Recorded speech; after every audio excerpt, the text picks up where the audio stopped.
Morning বন্ধুরা, এখন সকাল হয়ে গেছে, আমি উঠে পড়েছি। তো এখন 6টার মতো বাজে, ঘুম থেকে উঠে পড়েছি। এখন কাজগুলো করে নেব।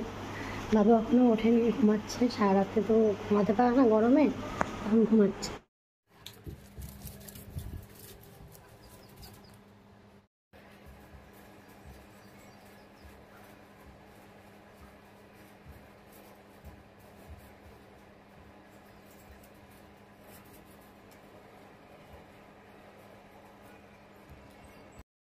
ঘর ঝাড় দেওয়া হয়ে গেছে, সব কাজ হয়ে গেছে। পড়ে যা থাকে সকালের কাজ, সেগুলো করে নিয়ে এখন ফ্রেশ হব। তো আমার রোজই একই ধরনের কাজ থাকে, কারণ সংসারে বুঝতেই তো পারছো, একটা হাউস ওয়াইফের যা কাজ থাকে। তো আমার ফ্রেশ হয়ে নিচ্ছি, ফ্রেশ হয়ে নিয়ে বাবুকে ফ্রেশ করে নিয়ে নিচে যাব। তো তোমরা দেখতে থাকো, আশা করি তোমাদের ভালো লাগবে। এখন ব্রাশ করে নিচ্ছি, ব্রাশ করছি আর একটু হাঁটাহাঁটি করছি। তো একটু হাঁটি, তারপরে ওর বোতলটাকে একটু ফোটাতে দিতে হবে, যেহেতু ও রাতের বেলা দুধ খায়। তো বাচ্চাদের জিনিস একটু হাইজিন মেনটেন করতে হয়, তো সেই জন্য বোতলটাকে একটু ফোটাতে দিচ্ছি। তো বাবু এখনও ওঠেনি, দেখো ঘুম থেকে উঠে পড়েছে। ঘুম থেকে উঠে কেমন করছে, তো ঘুম থেকে উঠে পড়েছে, তাই দেখো ফ্রেশ করে দিচ্ছি। রোজ ওকে ঘুম থেকে উঠলে ওকে ফ্রেশ করে জামাটা পাল্টে দিই এবং মুখে ক্রিম টিম লাগিয়ে নিচে নামিয়ে নিয়ে যাই। তো নিচে নিয়ে যাব, নিয়ে গিয়ে আমি দেখি রান্না বান্না কী হচ্ছে, সেগুলো একটু জোগাড় করে দিতে হবে। তো মা ওকে ধরবে, আমি একটু রান্না করবো, তারপর আমি একটু ধরবো, মা রান্না করবে। তো তোমরা দেখতে থাকো, আশা করি তোমাদের ভালো লাগবে। তো আমার 1 বছরের বেবিকে নিয়ে আমার সারাদিন কীভাবে কাটে, এইগুলোই তোমাদের সাথে আমি শেয়ার করি। আর সংসারে যা টুকিটাকি কাজ, দেখো রান্না হচ্ছে আজকে পাট শাক আর মাছের ঝোল হবে। তো পাট শাক আর মাছ ভাজতে বসিয়ে দিয়েছি, সব কমপ্লিট হয়ে গেছে, সব কাজ হয়ে গেছে। এখন স্নান করবো, ঘরটা মুছবো, আর কোনো কাজ নেই। ব্যাস, বটু গেছে ওর মাসি বাড়ি। তো আসুক, ওর ছোটো মাসি নিয়ে গেছে ওকে, আসুক, তারপর তোমাদের সাথে পরে। সকালবেলা আমি টিফিন করবো লুচি আর তরকারি, এটা বাজার থেকে কিনে নিয়ে এসেছি, খেয়ে নিয়ে পরে তোমাদের সাথে কথা বলছি।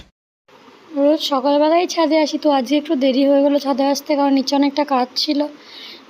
ছেলেকে সামলে কাজ করে উঠতে ছাদে আসতে একটু দেরিই হয়ে গেল। তবে জামাকাপড়গুলো মেলে নিয়ে আবার পরে তোমাদের সাথে কথা বলছি। আশা করি আমার ভিডিওগুলো তোমার যদি ভালো লাগে, তো আমার চ্যানেলটাকে সাবস্ক্রাইব করে দিও। দেখো আমাদের বাড়িতে আজকে কে এসেছে, আমার ছোটো বোন এসেছে। তো আমার স্নান করা হয়ে গেছে, তো স্নান করে পুজো দেবো। এখন পুজোটা দিয়ে নিই, তারপর তোমাদের সাথে আবার কথা বলছি। চলো আমার ঠাকুর ঘরে চলো যাই। তোমার পুজো দেওয়া কমপ্লিট হয়ে গেছে। তো এখন আমি আর বোন একটু দেখো, এখানে বোনও ব্লগ বানাচ্ছে। তো আমিও বসে আছি, দুজনে মিলে বসে আছে। আর আমার ছেলে দেখো নিচে খেলা করছে। তো সব দুজনে গল্প করি, পরে আবার তোমাদের সাথে কথা বলছি। দেখো দুজনে মিলে গল্প করছি, যে বসে আছি। আর দেখো ওর মাসি ওকে একটু জল খাইয়ে দিচ্ছে। ওর মাসি খুব ভালো চেনে, তো খুব ভালোবাসে। এবং দেখো ওর সাথে কি সুন্দর জল।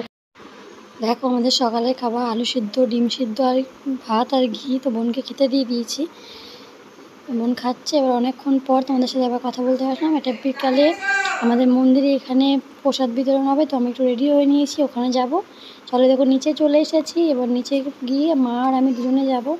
তো দেখতে থাকো, তোমাদের ভালো লাগবে। আমাদের মন্দিরটা তোমাদেরকে ঘুরে দেখাবো, চলো আমাদের সাথে থাকো। এই দেখো আমাদের মন্দিরে চলে এসেছি, এখানে রান্না হচ্ছে, এখানে কত লোকজন সবাই আছে, দেখতে থাকো। এটা আমাদের রাধা গোবিন্দ মন্দির। তারপর আবার অনেকক্ষণ পর তোমাদের সাথে কথা বলতে আসলাম। এই দেখো বিকালে ওর পিসির সাথে কেমন খেলা করছে দুজনে মিলে, দেখো। তো ওর পিসি চলে গেছে, এখন ঠাম্মির সাথে খেলা করছে। আবার অনেকটা সময় পর তোমাদের সাথে কথা বলতে আসলাম। তো রাত হয়ে গেছে, তো এখন বাবুর রাতের খাবারটা তৈরি করবো। দেখো রাতের খাবারটা তৈরি করছি, এবং কীভাবে আমি তৈরি করি দেখো।